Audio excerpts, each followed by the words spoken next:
The whole story.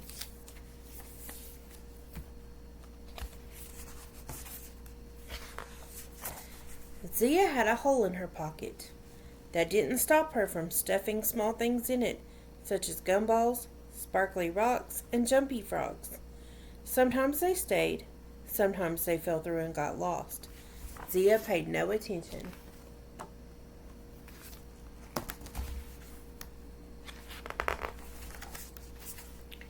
The hole in her pocket grew bigger and bigger.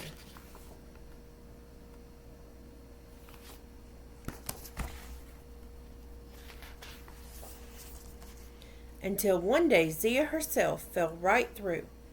This, of course, was rather peculiar. Zia might have been afraid, except that this was an imaginary hole, so it could only be as scary as she allowed, which was, in this case, not scary at all. "I hate scary stories," said Zia.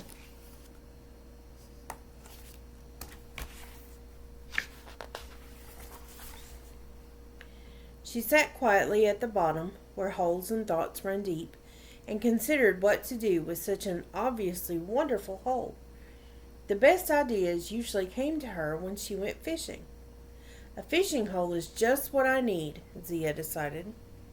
She filled the hole with water from the garden hose. She found her fishing pole, convinced a wiggly worm to sit on the hook as bait, and waited.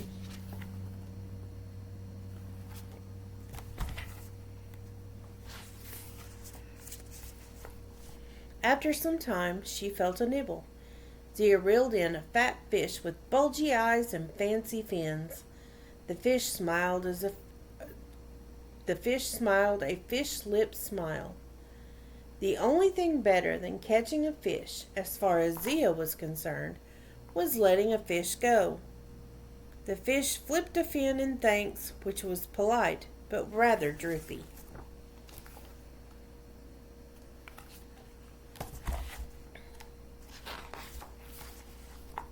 Fortunately, Zia wore her swimsuit beneath her clothes, so she knew just what to do next. "I officially declare this a swimming hole," she said. Zia did a cannonball because she liked to make a splash. She did the dog paddle and the butterfly because she liked animals. She floated on her back just because.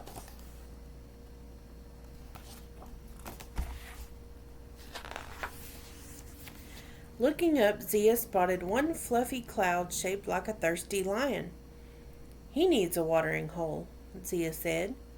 The lion came down from the blue sky and lickety-lapped up the water. An anteater and 2 giraffes and a slithery snake soon followed.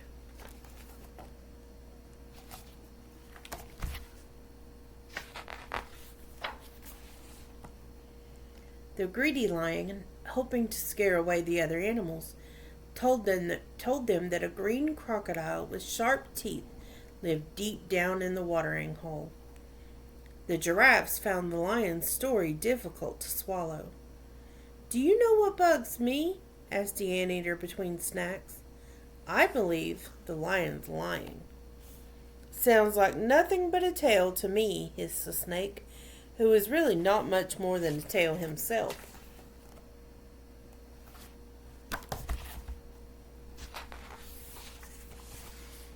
Tired of their bickering, Zia held her nose, dove down to the bottom of the hole, and pulled the plug. The water swirled around like a wet tornado. Zia swirled around with it. Fortunately, she was too big to go down the drain herself. Unfortunately, Zia found herself sitting at the bottom of an empty hole. An empty, muddy hole. So, she made 127 mud stairs and more pies than she could count, and climbed right out.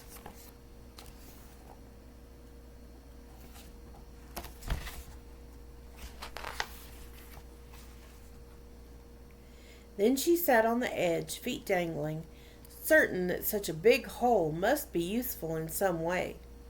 "Think big," Zia told herself. And as is often the case when thoughts turn big, they turn to elephants. Zia decided to catch one. She covered the hole with her favorite blanket and put 6 peanuts in the middle. After some time, an elephant came lumbering along, spotted the peanuts, stepped in onto the blanket, and crash! He was caught. Zia was delighted.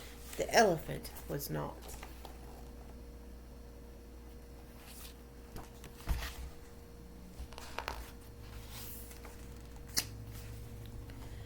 Only the cruelest person can ignore the tears of an elephant, and Zia was not the least bit cruel.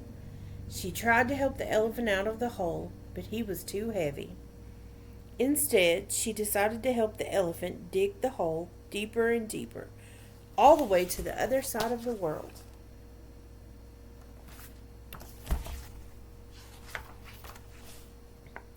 They said goodbye in India, which is really where the elephant belonged anyway.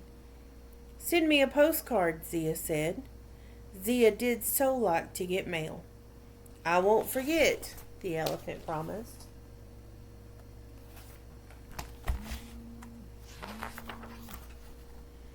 In a hurry to get home, Zia jumped back down the hole. She fell fast. She fell faster. She fell so fast her hair fell up. She arrived back home just as the first snowflakes began to fall, and this was rather peculiar, as it was July. But Zia was not one to complain about snow any time of the year.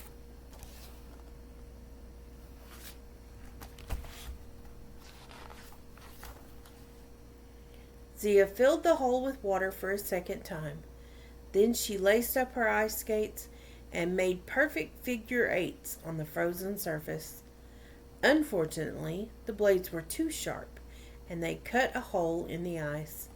But Zia understood that a hole with a hole could be doubly fun. She lifted the hole, tipped it to the side, and rolled it down the street, whacking it along with a stick. It rolled along quickly until she came to the bottom of a steep hill. Then the hole rolled backwards.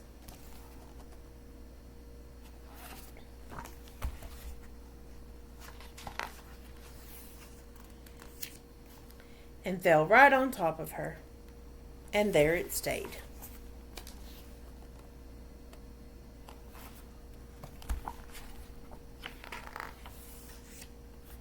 For 2 whole pages.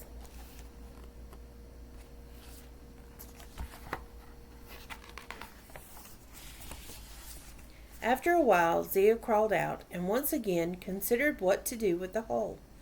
A sensible girl who knew to avoid danger whenever possible, Zia circumvented the hole, which is a fancy way to say she walked around it. Because the hole was round, Zia found herself walking in circles. And because Zia liked to run in circles, she soon caught up with herself. "This is making me dizzy," she said to herself. Herself agreed.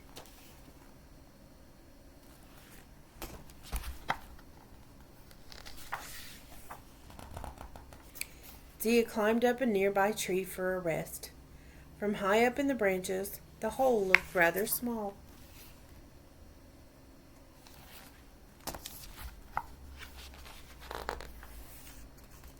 So small, in fact, Zia thought she could fit the whole thing in her pocket.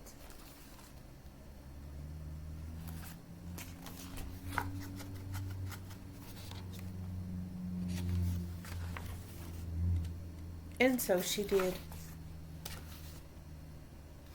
The end.